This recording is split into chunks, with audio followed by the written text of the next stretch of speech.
Rocky tonight at 9 o'clock, Nick? That's right. Looking forward to that. Preparing for the 7. Yes. All right. Yeah, it was introduced by the Harper government as a way to stimulate the economy in the midst of a painful recession.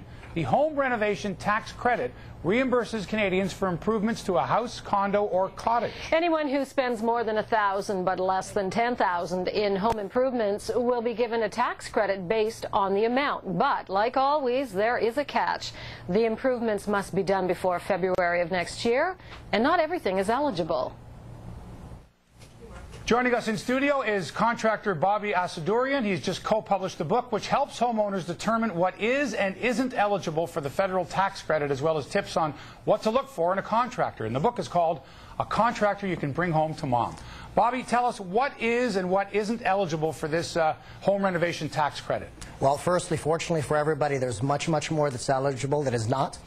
For example, kitchens, bathrooms, roofing, landscaping if you're putting in a new fence, resodding the backyard, flooring, tiling. Generally, things that are not done, year after year as a routine basis, which as opposed to what is not covered, for example, is routine items. Routine items generally repair and maintenance. So, for example, having the furnace man come in annually in the fall before you turn on your furnace. But a new furnace, though, you can claim the cost of a new furnace. Most definitely. What about other appliances, stove, fridges? No, generally appliances are not covered. However, one item, and again, you have to definitely double check with the Canada Revenue Agency. A built-in may be covered. For example, built-in oven or a dishwasher, because now it's integral, it's part of the kitchen. But generally, electronics, home maintenance items, that's not covered. Okay, now, is anything that you do to your home and a vacation residence, such as a cottage, etc., or a condo, does the tax credit apply equally to all residences, whether it's your primary residence or not? Well, for example, one thing they refer to on the Canada Revenue Agency website is a home and a cottage.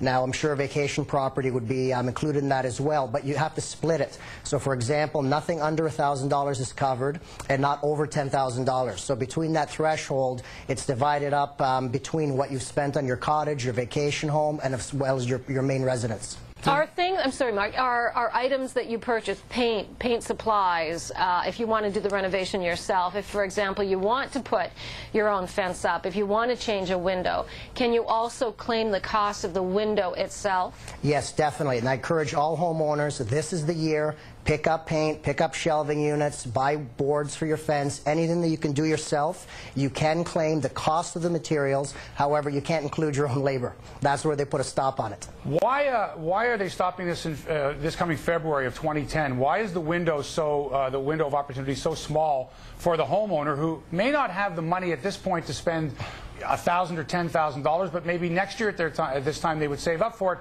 but they won't be eligible for this tax credit? Is there any talk of extending the tax credit? Mark, I couldn't agree with you more. I am hoping, they've given us such a short leash on it. By the time they introduced it and cutting it off in February, that's not long enough at all.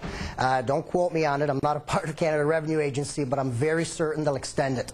I wanted to ask you about hiring a contractor. We've heard horror stories and probably all had situations that weren't very pleasant with contractors.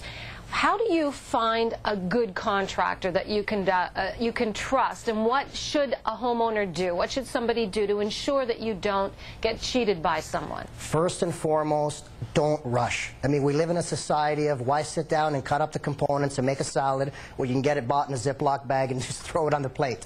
Slow down. It's a slow process. Don't treat it like a retail transaction. The first and foremost thing you need to do is contact your city, because it varies. Hamilton, for example, requires that anybody, well, except for painters, other than painters, pretty well anybody that comes into your home to do anything for you, they have to have a Hamilton trade license. This ensures they've got a police clearance, proper coverage, they've passed an examination through the building code. So call your municipality, ask for the license, then you can start screening these people. Once they've got the license, make sure you get a cover letter for insurance, Workplace Safety Insurance Board coverage to make sure if anybody's hurt on your home, because you are ultimately responsible, making sure they have it, and then references, many references. Completely forget about the old idea of 3 references. Even the worst contractor can get it right 3 times. Get as many references as you can. In particular...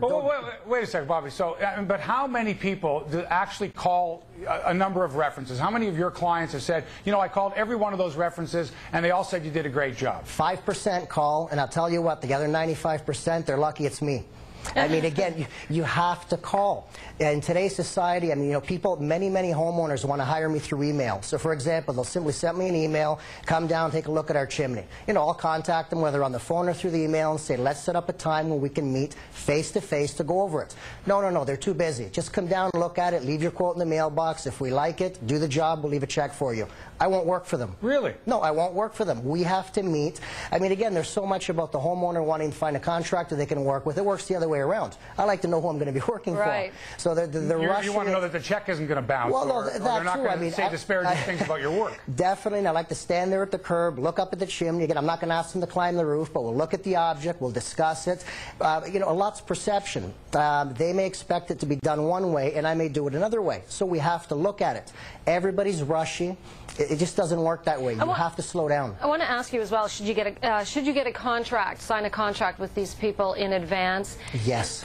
Never, ever do anything in writing. And there's another problem, too, and I would honestly say 8 to 9 out of 10 contractors, tradespeople, whoever it is, they use the invoicing system, and I don't believe in it. So they're going to come to your home. It's a verbal agreement on what you want done between the contractor and yourself. They'll do the work, nothing's signed, nothing's put in writing. Then they give you an invoice when the job's done, you know, stating what they've done and asking, you know, for the payment. I don't like that because there's just, you know, too many variables. It's a can of worms. Draft it out. Have it typed out. It should include the contractor's GST number, because guess what? Government's going to decline government's going to decline your home renovation tax credit if you don't have it. If they don't see a GST number and a proper type contract that also shows, you know, address and whatnot. One last thing, big complaint from me: contractors that don't show up on time or just don't show up.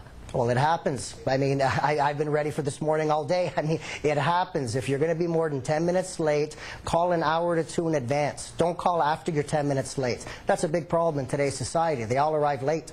Okay. The book is called A Contractor You Can Bring Home to Mom. By the way, it's Bobby Assadourian and Trevor Bouchard. And all the proceeds, Bobby, go to the March of Dimes, which is fabulous. We're very proud of that. Well, listen, good luck with the book. Thank you. Where can people get it? Oh, the book can be found. Please visit my website, www.RRINCcontracting.ca. There's a link which will take you online to purchase the book.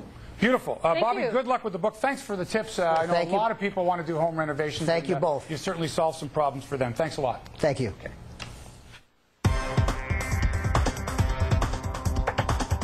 Last January, he knocked out an opponent by cross